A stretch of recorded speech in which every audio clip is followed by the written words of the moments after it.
تو یہ کوشش صرف وہ ہو رہی ہے، اور یہ اب سے نہیں، 14 مہینے سے کوشش کر رہے ہیں کہ کسی طرح پی ٹی آئی اور عمران خان کو ختم کریں، کیونکہ ہم نے اس کو گرایا، اب یہ واپس نہ آئے۔ خان صاحب یہ بتائیں کہ یہ سارا کچھ ایک ہی اینڈ سے ہو رہا ہے، اور وہ ہے ملٹری اسٹیبلشمنٹ، ملٹری لیڈرشپ کی طرف سے، کیونکہ ٹی وی اونرز کو اور نیوز مینیجرز کو بلا کے ملٹری آفیشلز نے یہ کہا کہ عمران خان کا نام نہیں لینا۔ میں آپ کے ساتھ ایک خبر جو میری انفارمیشن ہے وہ یہ ہے کہ army chief general Asim Munir صاحب کو یہ یقین دلا دیا گیا ہے کہ اگر عمران خان صاحب آئے واپس اور پاکستان تحریک انصاف اقتدار میں آئی تو عاصم منیر صاحب اپنا ٹینیور آپ پورا نہیں کر سکیں گے۔ اب آپ کے پاس آپشن ہے، یا تو ان کو آنے دیں یا پھر آپ کنٹینیو کریں۔ تو یہ جو ایک بنیاد بیج بویا گیا ہے، اس کو کیسے آپ ختم کر سکتے ہیں؟ کیونکہ اس سینڈ پہ کل علیم خان صاحب نے بھی یہی کہا انٹرویو میں، اور اس سے پہلے شہباز شریف صاحب بھی یہ کہہ چکے ہیں، خواجہ صاحب بھی یہ کہہ چکے ہیں، کیونکہ آپ کے جنرل عاصم منیر صاحب سے ذاتی تعلقات کشیدہ ہو گئے تھے۔ کوئی فائل آئی تھی، آپ نے جنرل عاصم منیر کو، جب B D I S I تھے تو آپ نے کہا کہ یہ آپ اپنی ڈومین میں رہیں، آپ اپنی حدود سے باہر نکل رہے ہیں۔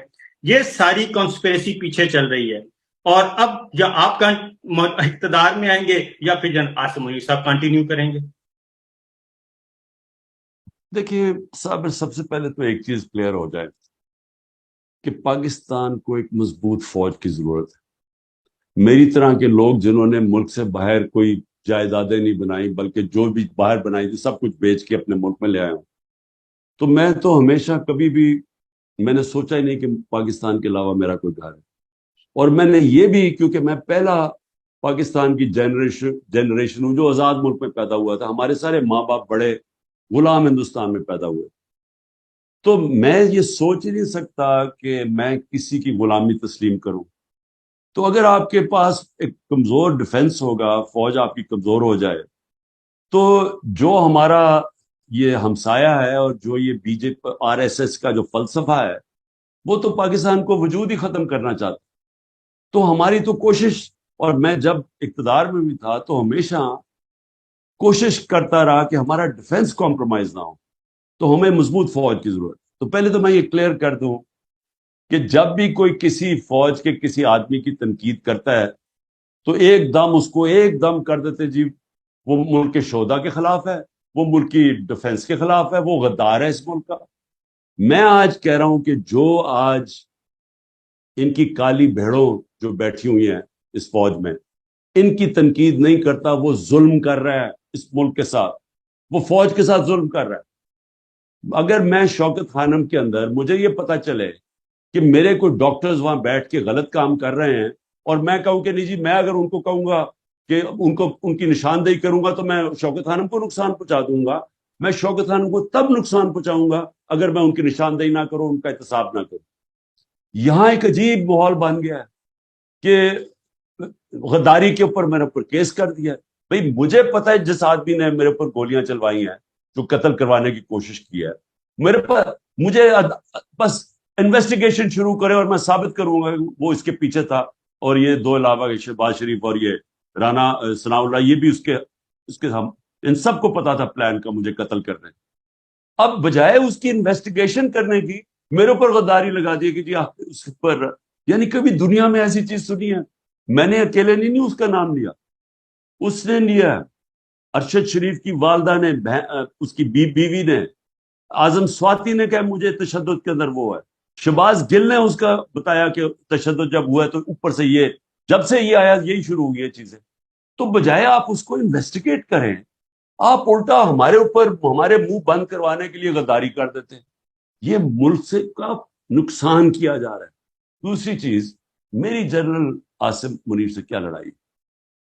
ہاں ٹھیک ہے، میں پرائم منسٹر تھا، میں سمجھتا تھا کہ اگر میں نہیں کام کر سکا تو نہیں کر سکا، لیکن یہ میری اور عاصم منیر کی بات نہیں ہے، یہ پاکستان کی بات ہے۔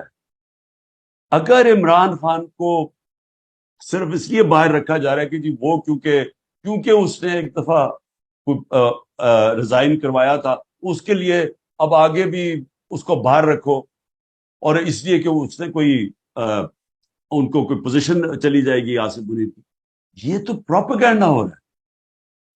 مجھے جب پتا بھی تھا کہ جنرل باجوہ شروع ہو گئے تھے میرے خلاف سازش کرنے، میں نے اس کو نہ میں کرتا تھا ڈی نوٹیفائی، لیکن میں اداروں میں انٹرفیئر نہیں کرتا تھا، نہ میں نے فوج میں انٹرفیئر کیا، نہ میں نے پولیس میں کیا، نہ میں نے نیب میں کیا، نہ میں نے عدلیہ سے کیا، کیونکہ جب تک آپ ادارے اپنے دائرے میں رہ کے کام نہیں کرتے، وہ جب آپ کے ادارے ختم ہوتے ہیں ملک ختم ہو جاتا ہے۔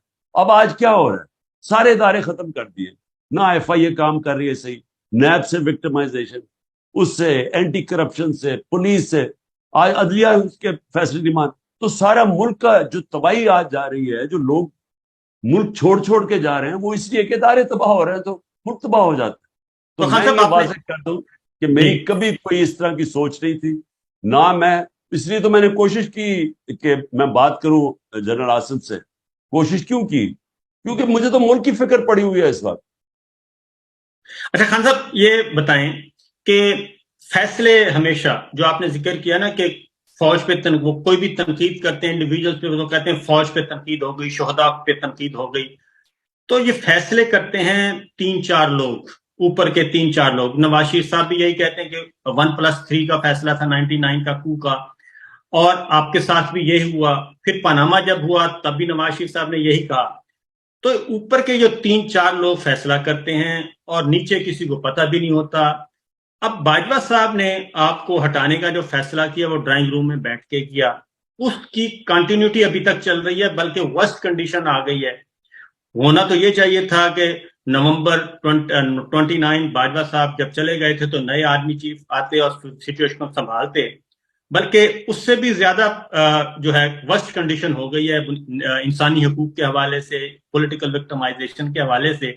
اس کی کیا وجہ سمجھتے ہیں کہ یہ کنٹینیوٹی کیوں ہے آپ کے سلسلے میں؟ دیکھیں جنرل، میں بھی یہ سوچ رہا تھا کہ جب جنرل باجوہ جائیں گے، کیونکہ جنرل باجوہ نے تو ہٹایا تھا، تو وہ تو ڈرا ہوا تھا کہ میں واپس آ گیا تو جنرل باجوہ کے اوپر شاید میں کاروائی نہ کر دوں، تو وہ تو سمجھ آ رہی تھی اس کے ڈرنے کی۔ تو اس نے بڑا نقصان پہنچایا جنرل باجوہ نے اپنے آپ کو اور ساری اپنی ذات کے لیے۔ ایکسٹینشن اس نے ہٹایا ابھی شہباز شریف کے ساتھ مل کے اپنی ایکسٹینشن کے لیے، اور یہ بھی جو اس نے کیا، جب پتہ چل گیا کہ پبلک کھڑی ہو گئی ہے، پبلک نہیں چوروں کو تسلیم کر رہی، بڑے بڑے جلسے ہو رہے ہیں، بائی الیکشن ہم جیت رہے ہیں، تو اس نے پھر بجائے ریورس کرنے کے اپنی ذات کی خاطر اس نے ملک کو نقصان پہنچانا شروع کر دیا۔ وہی لے کے آیا فیصل نصیر کو۔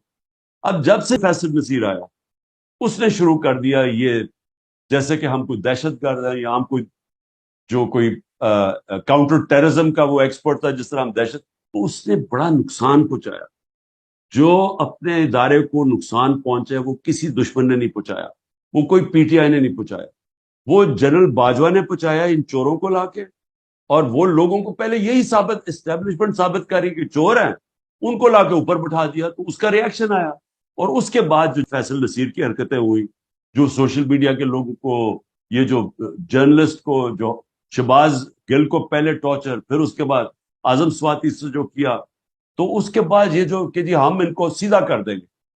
اب وہ جو نقصان پہنچایا، میں امید رکھا تھا کہ جنرل عاصم منیر آ کے چینج کریں گے پالیسی، ہم سب سمجھ رہے ہیں، لیکن میرے خیال میں ان کا بہت بڑا انفلوئنس ہے نیچے سے، ان کے کئی لوگ ان کو انفلوئنس کرتے ہیں، اور مجھے افسوس سے کہنا پڑتا ہے کہ پاکستان تو آج ایک تباہی کے کنارے پہ کھڑا کر کے رکھ دی، کیونکہ ابھی تو امید ہی نہیں نظر آ رہی۔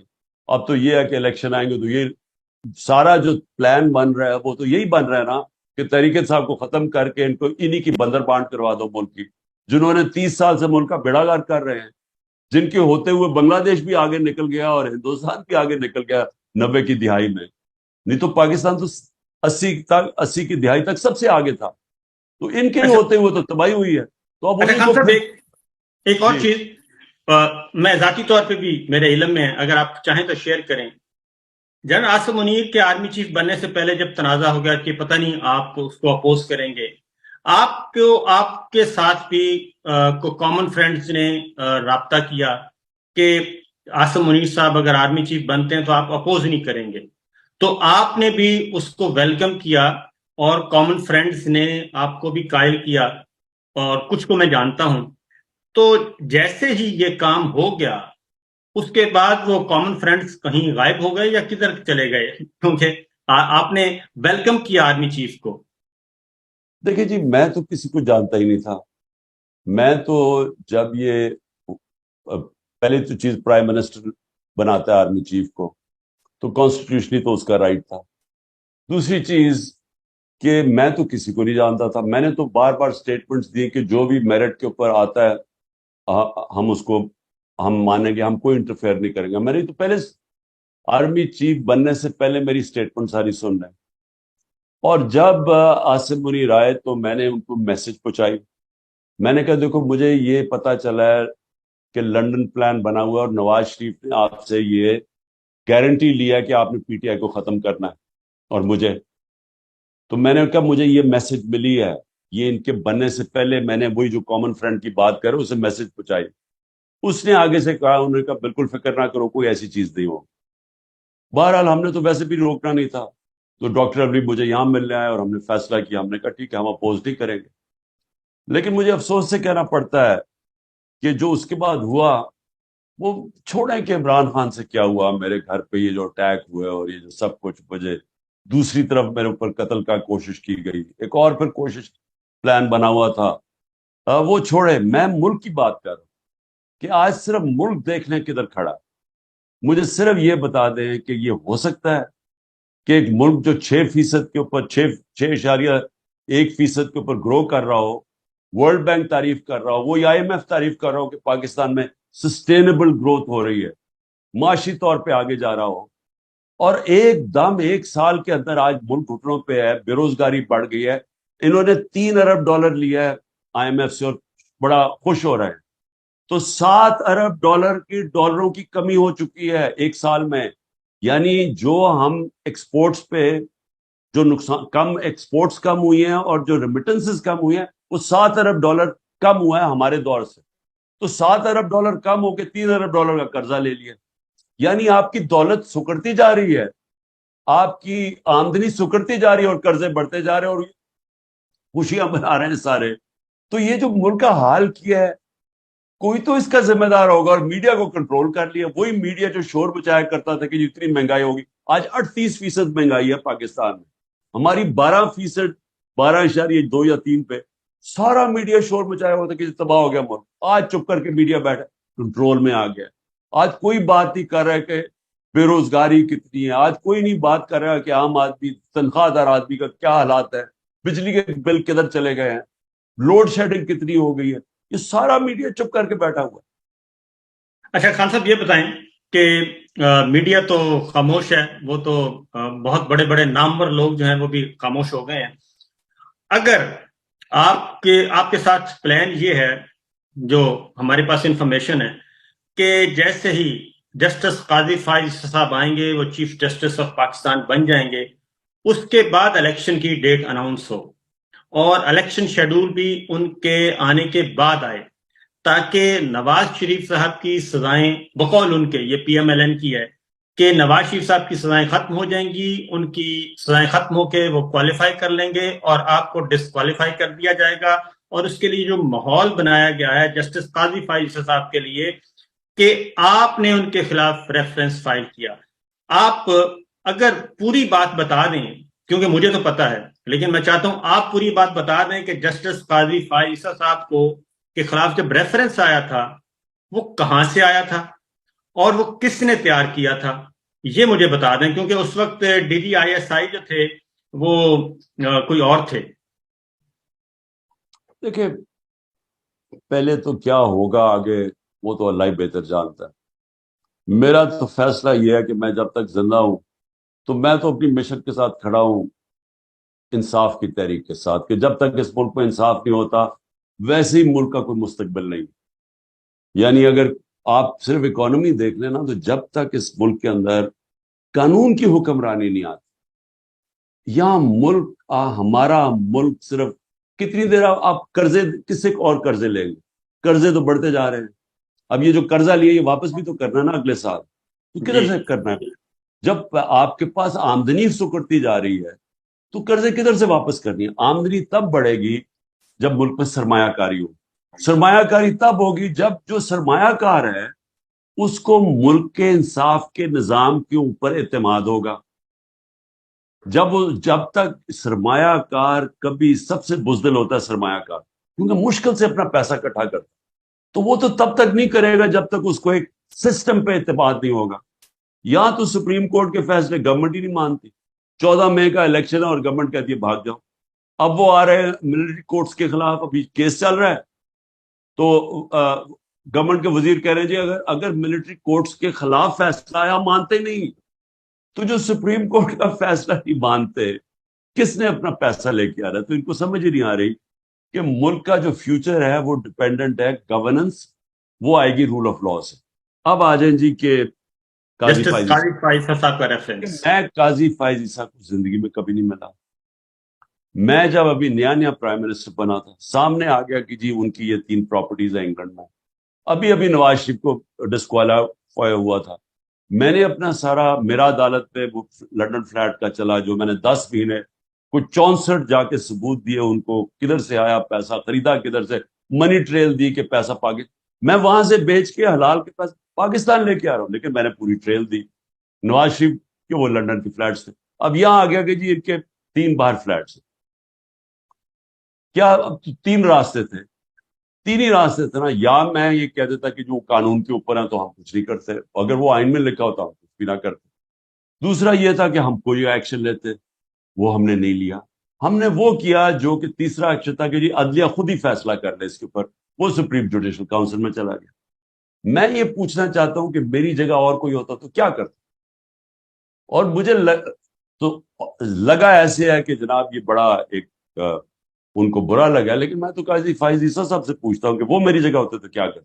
اگر ان کے سامنے یہ، یا تو آپ کہنا قانون کے اوپر ہے تو آپ کچھ نہ کرتے. اوپر سے لنڈن فلیٹس کے اوپر کہانی بھی آئی ہوئی تھی میری اور نواز.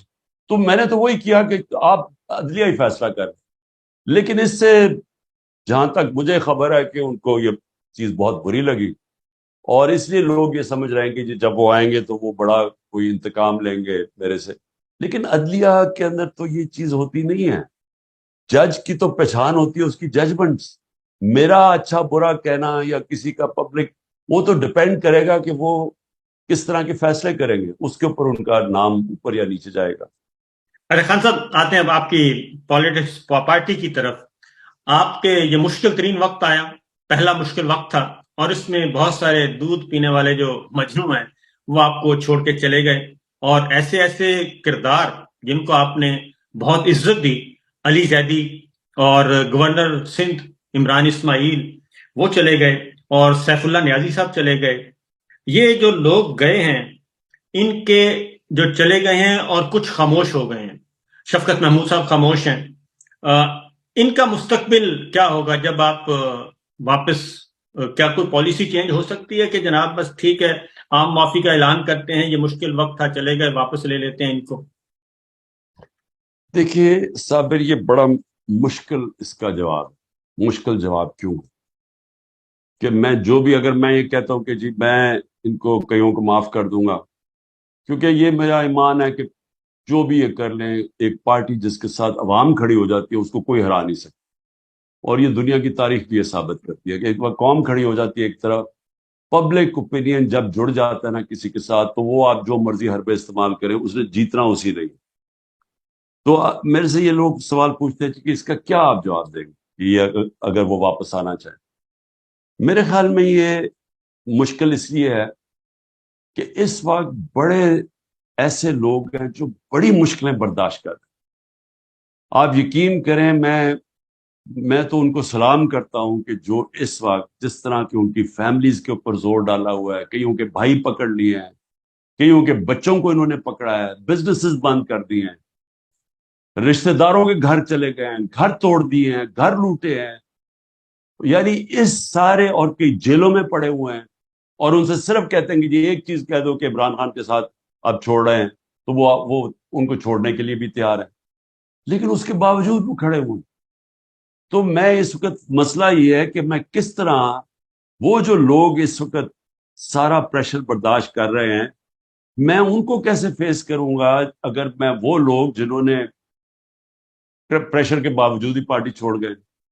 کئیوں اور لیکن کئیوں کو مجھے پتا بڑا پریشر پڑا، مثلا شیرین مزاری ہے، مجھے پتا ہے کہ اس کی برداشت سے اوپر چلا گیا، جی ہاں جو اس نے وہ کرنا چاہتی تھی، جو انہوں نے اس سے کیا ہے، جو اس کی صحت کا حال تھا شیرین جی کی، ہاں پھر اس کی بیٹی تھی، میرے خیال میں اس نے وہ اس لیول پہ لے گئے کہ وہ برداشت نہیں کر سکتی. لیکن وہ دیکھیں اس نے کسی پارٹی میں نہیں گئی، اس نے جی کوئی اسٹیٹمنٹ نہیں دی.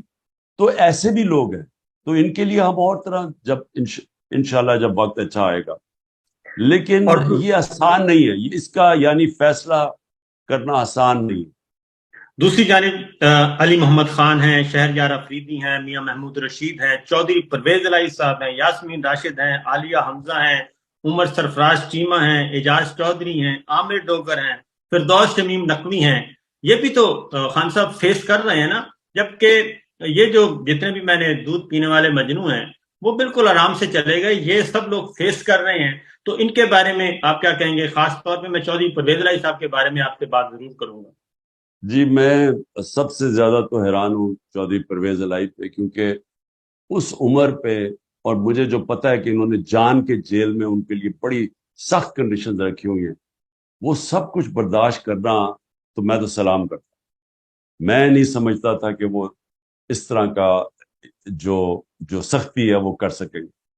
اور پھر جب سارے آپ نے نام لیے، دیکھیں آج شہریار افریدی سے جو کیا، اس کی بیوی کو پکڑ لیا، پھر ایک دوسری جگہ بیوی پکڑنے، اس کو بچوں کے ساتھ پکڑنے کی کوشش کی. تو علی محمد جس طرح اس کے اوپر پریشر، اور پھر یہ میاں محمود رشید، اعجاز چودھری، عمر چیمہ، بیوی پکڑ لی اس کی، بیوی گئی عدالت میں، اس کو پکڑے جیل میں. یعنی یہ پہلے تو یہ ہماری ساری روایتوں کے خلاف. اسلام میں جب نبی صلی اللہ علیہ وسلم جنگ پہ جاتے تھے تو یہ تو اپنے ہیں نا، وہ دشمنوں کو کہتے تھے کہ آپ نے ان کی عورتیں، بچے اور بوڑھوں کو کچھ نہیں کہنا، یعنی حکم ہوتا تھا فوج کو. تو یہاں تو اپنے لوگوں سے وہ کر رہے ہیں جو کہ مقبوضہ کشمیر میں ہوتا ہے، اور جو فلسطین کے ساتھ اسرائیل کر رہا ہے، ہمارے سے وہ کیا جا رہا ہے کہ عورتوں کے اوپر پہنچ گئے. تو یہ ساروں کی بڑی اسپیشل جگہ ہوگی، اور انشاءاللہ پارٹی میں بھی ان کی بڑی اسپیشل جگہ ہوگی انشاءاللہ. اور سر یہ بتائیں کہ سینٹ آپ کے پاس ہے، سینیٹر موجود ہیں، محسن عزیز صاحب ہمیں کافی ایکٹیو نظر آتے ہیں، شہزاد وسیم بھی ہیں.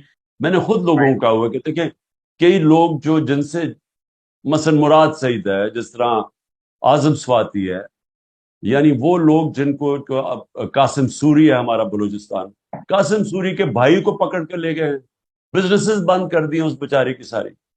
ایک بھائی کو لے گئے، دوسرا بھائی بھاگا ہوا ہے. تو یعنی وہ تین ہی بھائی تھے، اکٹھے رہتے تھے، تو ان کی والدہ اکیلی ہیں، یعنی ان کی جو بیوی ہیں. تو ان ساروں کے اوپر انہوں نے یہ اس طرح کا تشدد کیا ہوا ہے، اور زور لگا رہے ہیں.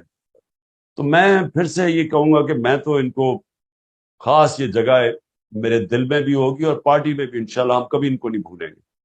اچھا خان صاحب، آپ پہ پریشر ڈالا جا رہا ہے، پیغامات بھجوائے گئے پچھلے دنوں بھی کہ آپ پارٹی کی لیڈرشپ سے الگ ہو جائیں، یعنی آپ الیکٹورل پالیٹکس سے الگ ہو جائیں، الیکشن نہ لڑیں تاکہ وزیر اعظم نہ بن سکیں، پارٹی کسی اور کے حوالے کر دیں، یا پھر آپ باہر چلے جائیں، کچھ دیر کے لیے ریسٹ کر لیں اور یہ الیکشن ہو لینے دیں. اس الیکشن کے بعد آپ آ جائیں، اس الیکشن کو آپ کے بغیر لڑنا چاہیے، اور پارٹی آپ کی اگر آنا چاہے تو کوئی ہمیں اعتراض نہیں ہوگا. تو کیا آپ نے اس بارے میں بھی کوئی پلان بی بنایا ہوا ہے، کوئی آصف علی زرداری صاحب ٹائپ کا، کہ آپ پیچھے بیٹھ کے پارٹی چلائیں اور پارٹی کسی اور کے حوالے کر دیں، کوئی کمیٹی بنا دیں اسپیشل قسم کی، سپر کمیٹی، وہ سارے معاملات دیکھ کے جیسے آپ نے بنائی بھی تھی؟ دیکھیں آصف علی زرداری یا نواز شریف یہ کوئی پالیٹکس میں کسی بڑے مقصد کے لیے نہیں آئے، یہ پیسے بنانے ہیں. ان کا اگر پیسہ بنتا رہے گا، ان کو کیا فرق پڑتا ہے؟ پیچھے پریزیڈنٹ بن جائے گا، اوپر بیٹھ کے پریزیڈنٹ بن کے 50 دفعہ دبئی کی نجی وزٹس پہ جا رہے ہیں. وہ نواز شریف پرائم منسٹر بن کے 22 دفعہ لنڈن پرائیویٹ وزٹس پہ گیا ہے.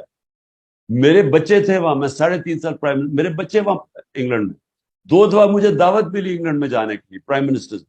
اس پہ آپ پہ بہت اعتراض ہوتا ہے، آپ پہ بہت زیادہ تنقید ہو رہی ہے کہ آپ نے یہ انویٹیشن کیوں نہیں قبول کیا. پہلی دفعہ پہلی دفعہ انویٹیشن اس لیے قبول نہیں کیا کیونکہ وہاں بریکسٹ کا ایشو بنا ہوا تھا.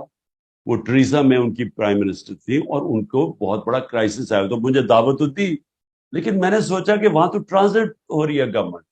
تو جب آپ باہر جاتے ہیں ملک سے, آپ بڑا پیسہ خرچ کرتے ہیں. آپ کا جو سارا جو ٹرپ ہوتی ہے, آپ ملک کے ڈالرز خرچ کرتے ہیں. تو میں تو ٹرپ تب کرتا تھا جب مجھے ہو کہ میرے ملک کو فائدہ ہے. تو مجھے اس پہلے ٹرپ سے کوئی فائدہ نہیں نظر آیا. دوسری جو ٹرپ تھی وہ میں نے جانا ضرور تھا, بورس جانسن نے خاص مجھے بلایا, لیکن میں اس لیے نہیں گیا کہ یہاں ایک وہ ہو گیا ٹی ایل پی کا کوئی ان کا مارچ ہو رہی تھی اسلام آباد میں, وہ پولیس والوں کو پولیس والے انجرڈ تھے اس کے اندر, وہ بڑا ہو رہا تھا, اسلام آباد آ رہے تھے. تو جب ملک میں کرائسس ہو, میں کیسے چھوڑ کے ملک باہر جا سکتا. تو میں کہنے کا میرا مقصد یہ ہے کہ مجھے تو ٹائم نہیں ملا نجی دورے کرنے کا, جو نواز شریف 22 دفعہ لندن چلا گیا. تو ان کے مقصد اور ہیں پاور میں آنے.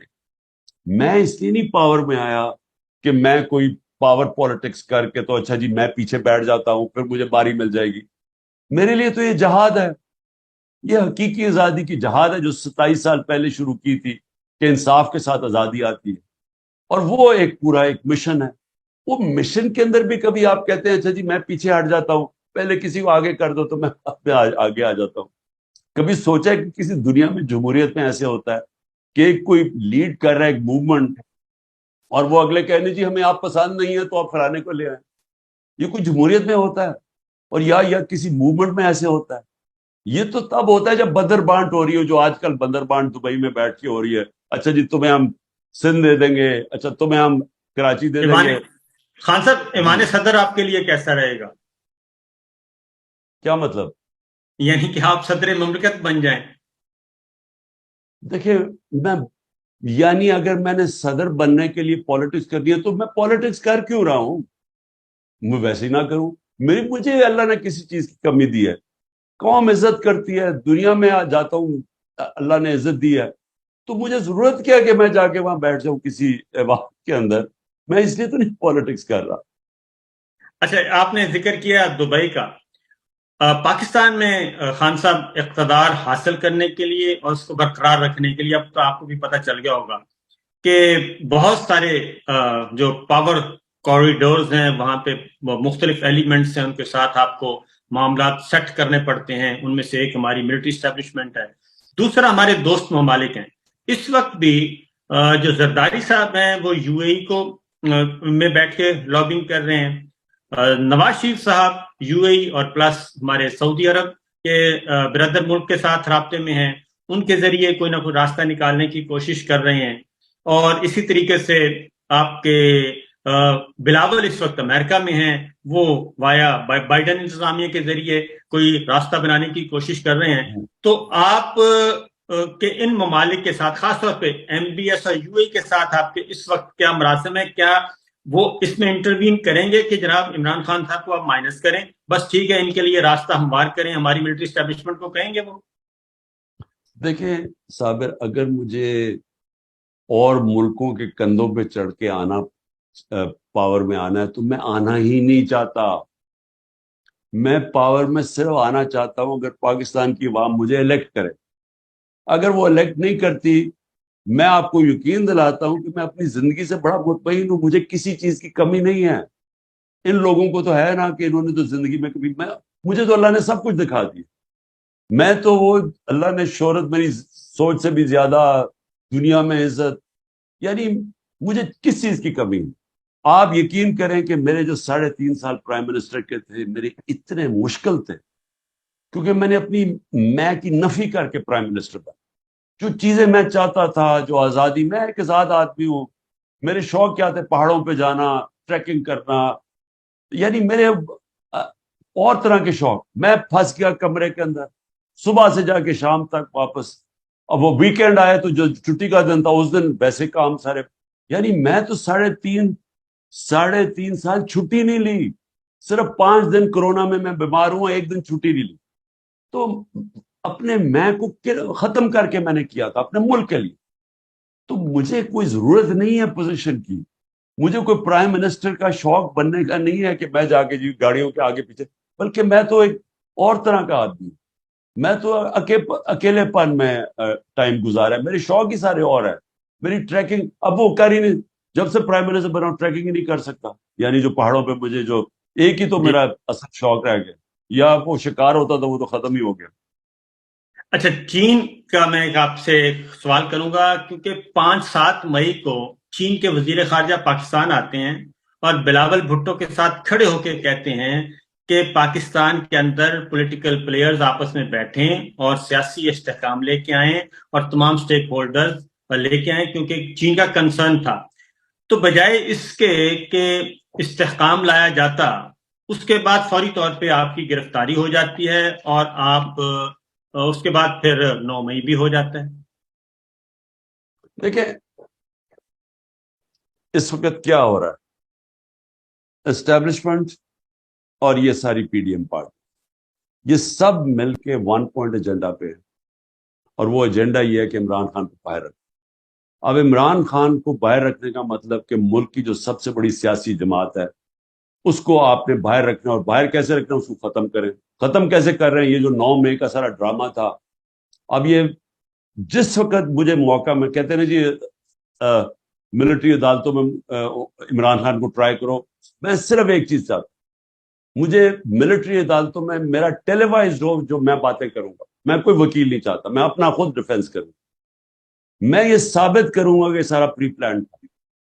یہ پلان ہی یہ تھا کہ 14 مہینے سے کرش کرنے کی کوشش کر رہے تھے وہ, انہوں نے وہ 9 مئی کو استعمال کر کے تو یہ جو 48 گھنٹے میں 10,000 لوگوں کو پکڑ لیا.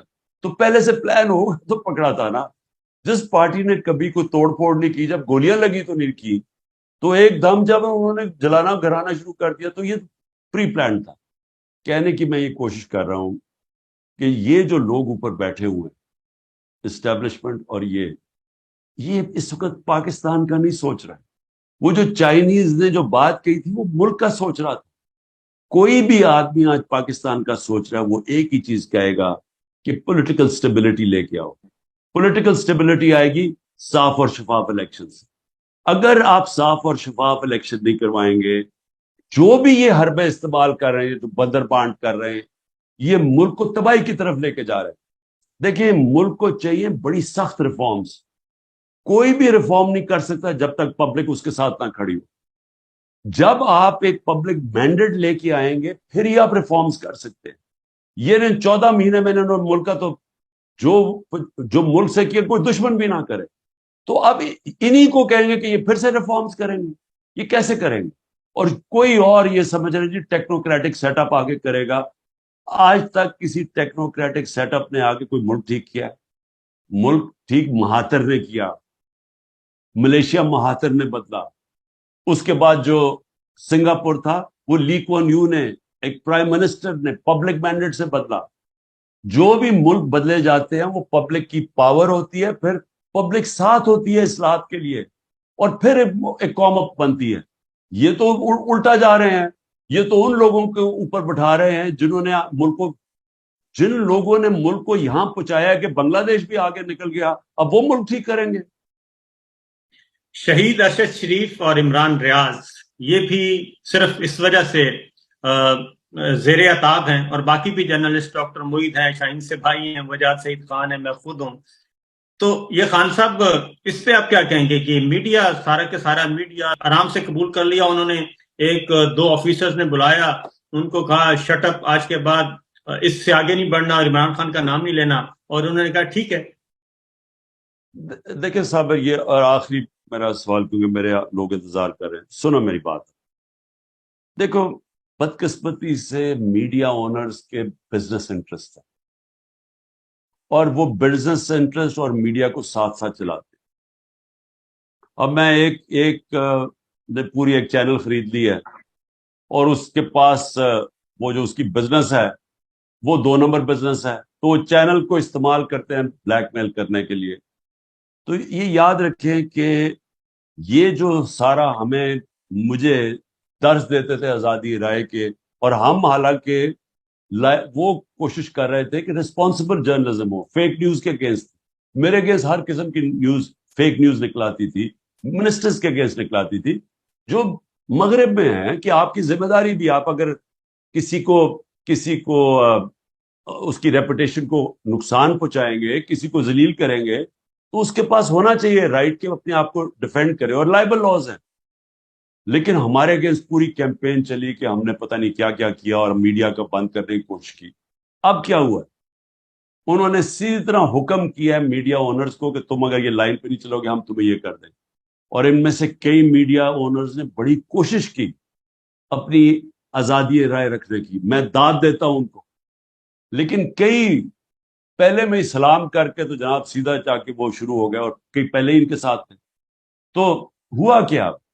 دیکھو خطرناک چیز اب کیا ہے صاحب, آپ ایک معاشرے کے اندر سے جب تنقید ختم کر دیتے ہیں, جب ایک معاشرے کے اوپر آپ انفارمیشن کے اوپر آزادی رائے پہ کنٹرول کر لیتے ہیں, جب آپ ڈنڈے کے زور سے اپوزیشن کو بھی دبا دیتے ہیں, تو یہ یاد رکھے کہ آپ اپنے ملک کی موت کی سائن کر رہے ہیں, یعنی آپ اپنے معاشرے کی تباہی کے اوپر سائن کر رہے ہیں.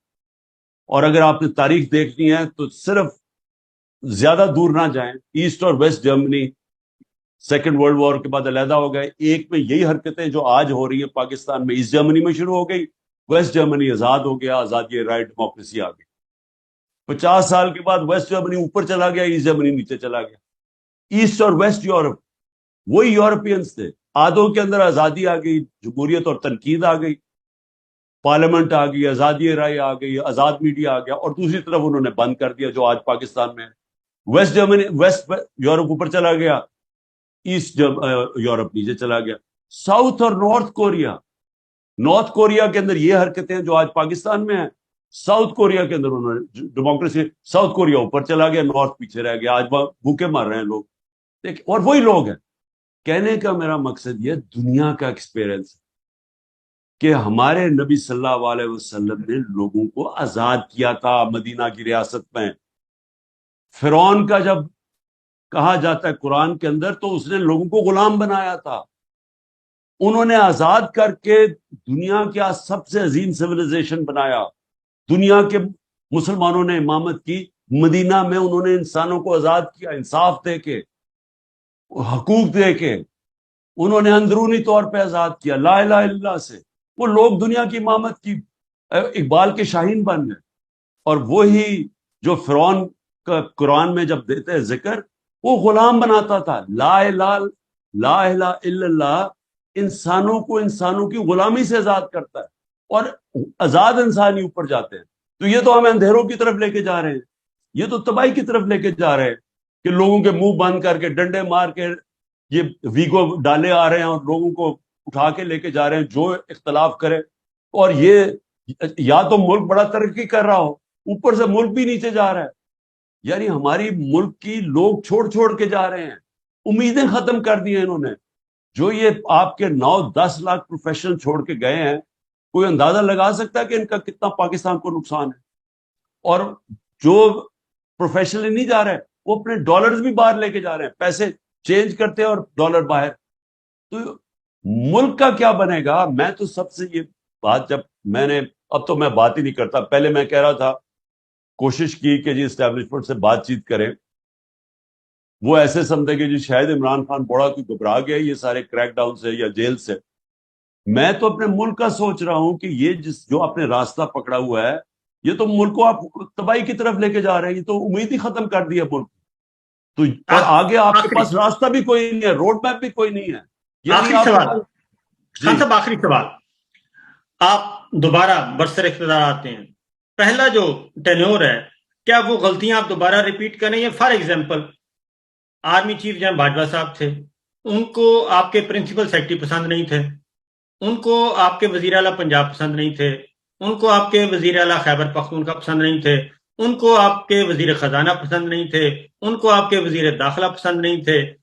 تو یہ سارا کچھ ہو رہا تھا, تو کیا آپ ایک تو یہ بتائیں لوگوں کو کہ آپ کے ساتھ کیا کچھ ہو رہا تھا, کہ آپ کس حد تک آزاد تھے اس وقت, پھر آپ کے ساتھ جو یہ چھوٹی جماعتیں ساتھ لگا دی گئیں, تو آنے والا وقت کیا آپ کمپرومائز کر کے آئیں گے اور دوبارہ سے وہی غلطیاں دہرائیں گے, یا پھر انڈیپینڈنٹلی آپ ہائیبریڈ رجیم نہیں بلکہ ایکچوئل جو ڈیموکریسی ہے وہ لے کے آئیں گے؟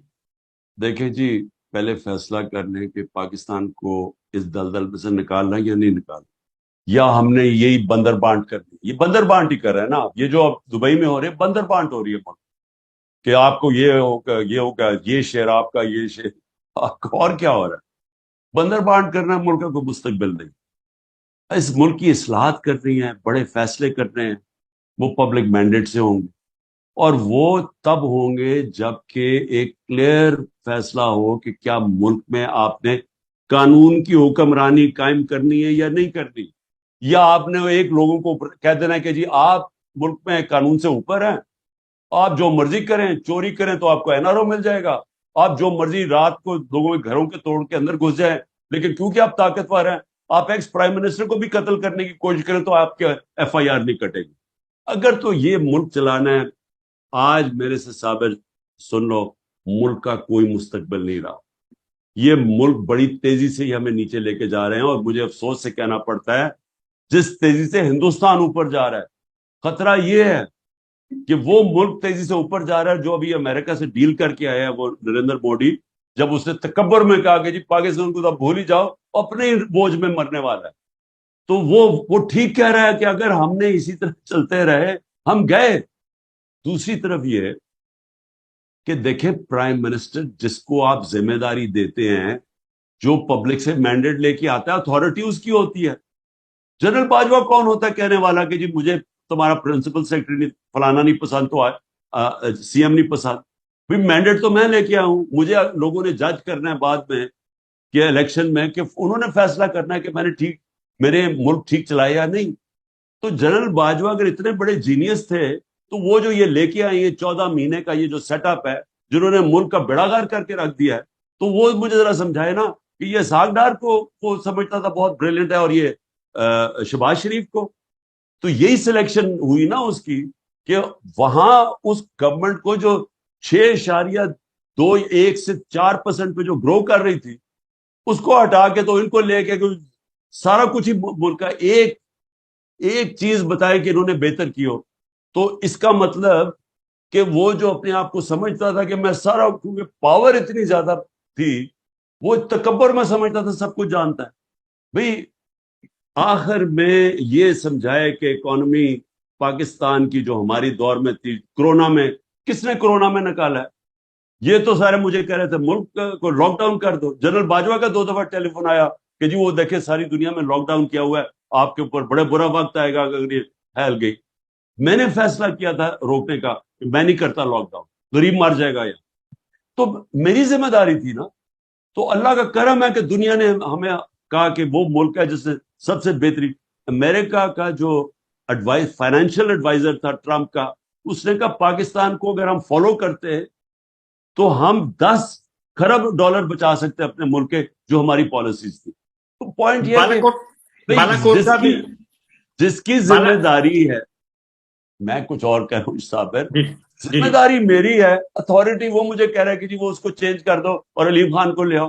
میں اس کو سمجھاتا رہا. میں نے کہا مجھے ایل ڈی اے نے پریزنٹیشن دی ہے کہ 200 ارب روپے کی زمین اس نے اس کے اوپر قبضہ کیا ہوا، اس نے فارسٹ کی زمین.